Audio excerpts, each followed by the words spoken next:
Latam e Gol são assim, as melhores nos preços, mas tá deixando de desejar também. Falou que tu veio de ônibus, eu veio do ano. Do nada, quinta-feira à noite, um amigo meu falou assim: "Pô, bora falar de Silvio, né? Caraca, não é nada.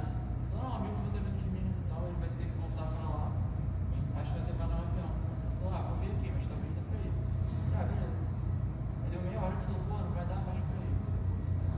Eu fiquei triste, né? Porque eu queria fazer. Aí eu falei pra ele, se ele tinha perguntado. Aquele negócio que eu te falei, do churrasco.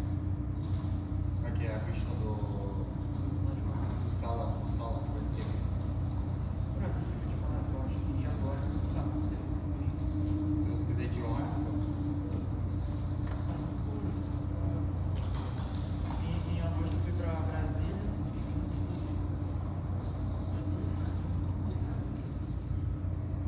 Até